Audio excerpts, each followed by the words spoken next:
करीब जरूर था, लेकिन उसके हाथों में ऐसा जादू था कि उसकी चिकन करी पूरे गांव में मशहूर थी। दोपहर होते ही मसालों की खुशबू हवा में फैल जाती और लोग खुद ब खुद उसके ठेले की ओर खींचे चले आते। एक दिन हमेशा की तरह भीड़ लगी हुई थी। पहला ग्राहक खाते हुए बोला, अरे मनोज भाई, तुम्हारा चिकन खाकर तो मन एकदम प्रसन्न हो जाता है। सच में भाई, इतना तीखा और मसालेदार चिकन हमारी बीवी भी नहीं बना पाती। तुम तो उसे भी पीछे छोड़ देते हो। अरे भैया, ऐसा मत बोलो। अगर भाभी ने सुन लिया ना तो घर में सूखी रोटी भी नहीं मिलेगी तुम्हें। अरे ये तो और भी अच्छा होगा, फिर तो हम रोज तुम्हारे हाथ का चिकन खाने आएंगे। सब जोर जोर से हंसने लगे। ऐसे ही हंसी मजाक और खुशियों में मनोज के दिन कट रहे थे। उसका ठेला ही उसकी दुनिया था। लेकिन एक दिन कुछ अजीब हुआ। मनोज ने रोज की तरह दोपहर में ठेला लगाया। गरम गरम चिकन करी तैयार थी। मसालों की खुशबू भी पहले जैसी ही थी।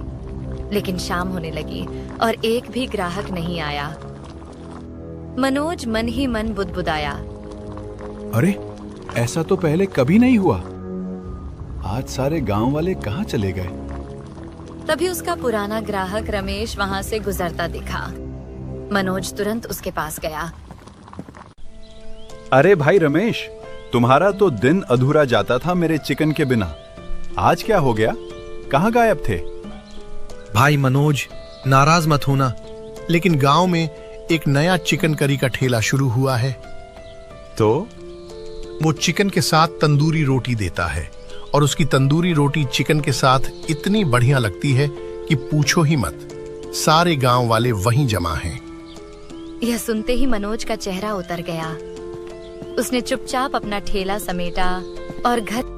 अगले दिन मनोज ने फिर से उम्मीद के साथ अपना ठेला लगाया। उसने सोचा, शायद आज सब ठीक हो जाए।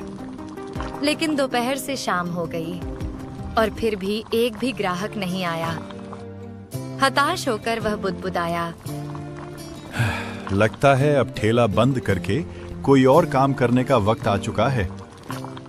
उधर दूसरी ओर दिलीप, जिसका नया चिकन करी और तंदूरी रोटी का ठेला था, घर में खुशी मना रहा था। अरे रूपा, अब तुम जितने चाहो उतने गहने ले लो। हमारा ठेला अब गांव में नंबर 1 है। सच में जी? अब तो मैं सोने का हार जरूर बनवाऊंगी। उधर मनोज उदास होकर घर पहुंचा।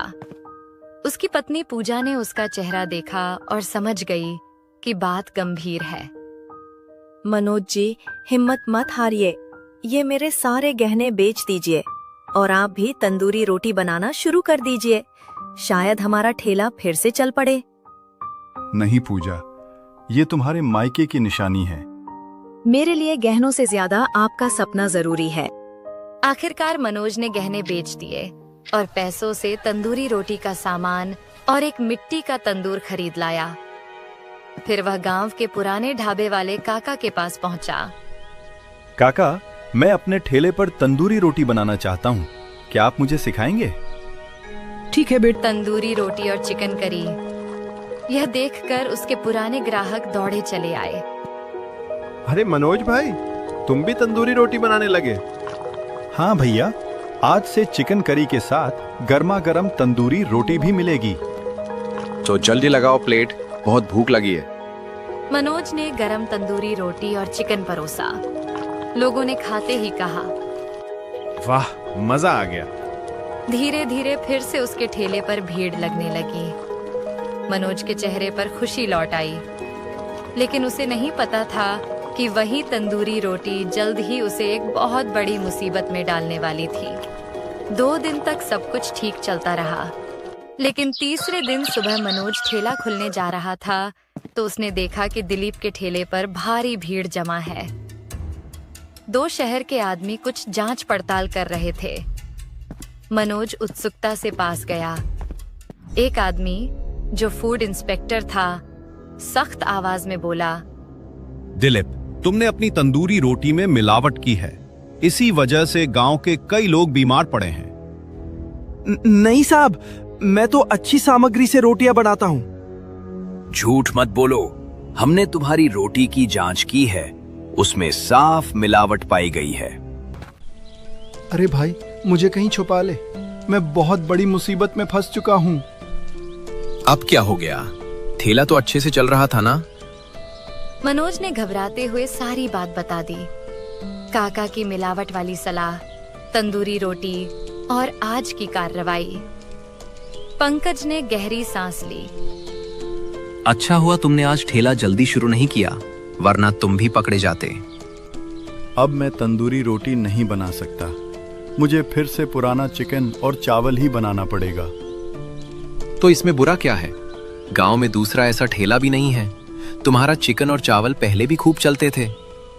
यह सुनकर मनोज के चेहरे पर हल्की मुस्कान आ गई। सही कहा भाई, कल से फिर वही पुराना स्वाद लौटेगा। मनोज को नहीं पता था कि उसकी असली मुसीबत अब शुरू होने वाली थी। अगले दिन मनोज पूरे जोश के साथ अपना पुराना चिकन और चावल का ठेला शुरू करता है। उसने मन ही मन कहा, अब तो सारे ग्राहक मेरे ही ठेले पर आएंगे, असली स्वाद यही है। वह उम्मीद से खड़ा रहा। धूप ढली, शाम होने लगी, लेकिन उसके ठेले पर एक भी ग्राहक नहीं आया। मनोज की चिंता बढ़ने लगी। ये क्या हो रहा है? न तंदूरी न चावल, फिर लोग कहाँ जा रहे हैं? इसे बोला, अरे भाई, कल तो इसका ठेला फूड इंस्पेक्टर ने बंद करवाया था ना? हाँ भाई, करवाया था, पर दिलीप ने इंस्पेक्टर को पैसे खिला के ठेला छुड़ा लिया। पर गांव वालों को पता है ना कि वो रोटी में मिलावट करता था। अब वो तंदूरी रोटी नहीं दे रहा। तो फिर क्या दे रहा है? अब वो खमीरी रोटी दे रहा है, इतनी मुलायम और इतनी स्वादिष्ट कि पूछो ही मत। यह सुनकर मनोज सोच में पड़ गया। खमीरी रोटी? ये क्या नई चीज है? वह तुरंत ढाबे वाले काका के पास पहुंचा। काका, ये खमीरी रोटी कैसे बनती है? बेटा, इसे भी तंदूर में ही पकाते हैं। बस मैदे के आटे में गेहूं का आटा और थोड़ा खमीर मिला देते हैं। इसी से रोटी मुलायम और स्वाद में अलग बनती है। ठीक है काका, अब समझ गया। इतना कहकर वह अपने दोस्त पंकज के खेत की ओर चल पड़ा।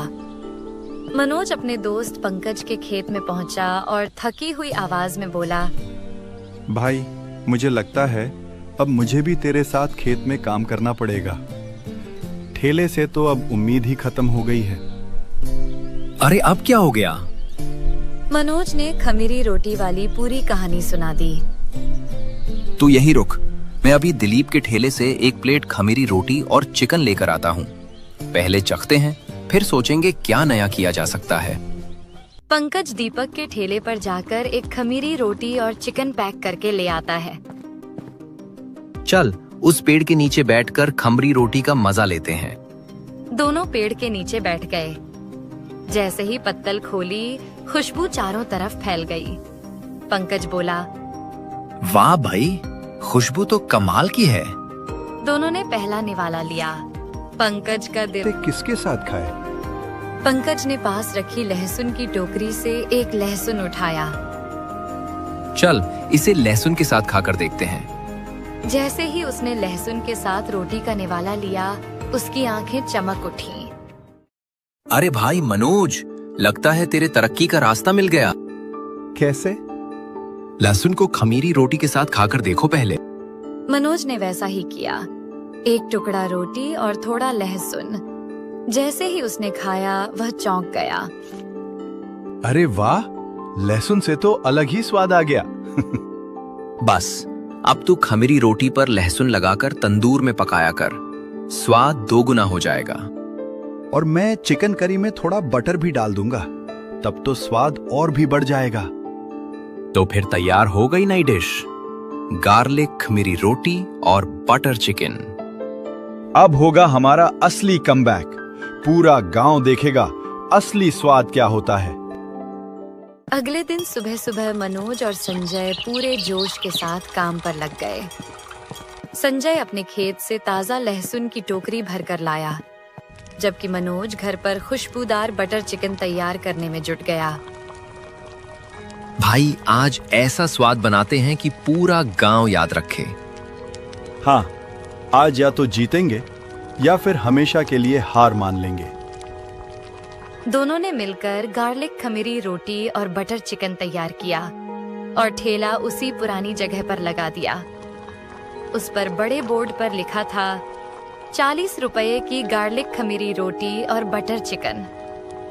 मनोज ठेले के सामने खड़ा होकर जोर से बोला, आओ आओ गांव वालों, सिर्फ 40 रुपए में गार्लिक खमीरी रोटी और बटर चिकन खाओ। ये सुनकर 2 गांव वाले पास आए। एक ने शक भरी नजर से पूछा, भाई ये कैसी खमीरी रोटी है और वो भी सिर्फ 40 रुपए में? भाई ताजा लहसुन से बनी खमीरी रोटी है और साथ में बटर चिकन। एक बार खाकर देखो, मजा आ जाएगा। ऐसी रोटी तो हमने पहली बार देखी है, पता नहीं कैसी लगेगी। अरे भाई मैंने अभी चखी है, कसम से स्वाद लाजवाब है। एक बार खाकर तो देखो। उन्हें लगा संजय भी कोई ग्राहक ही है। ठीक है भाई, तुम इतना कह रहे हो तो एक प्लेट लगा दो। मनोज ने तुरंत 2 प्लेट परोस दी। एक ने खुशबू लेते हुए कहा, वाह, खुशबू तो कमाल की है। अब स्वाद देखते हैं। जैसे ही 2 रोटी इतनी मशहूर हो गई कि शहर से लोग खास उसके ठेले पर आने लगे। अब संजय भी ठेला संभालने में हाथ बटाने लगा। दोनों ने ईमानदारी और मेहनत से अपने नाम को पूरे गांव में मशहूर कर दिया। एक शाम मनोज ने मुस्कुराकर कहा, देखा संजय, सही रास्ता कभी हारने नहीं देता। हाँ भाई, मिलावट नहीं, मेहनत ही असली स्वाद देती है। और इसी तरह मेहनत और सच्चाई के दम पर दोनों ने अपने परिवार के साथ सुखी जीवन जीना शुरू किया। और इसी तरह कहानी का अंत यही होता है।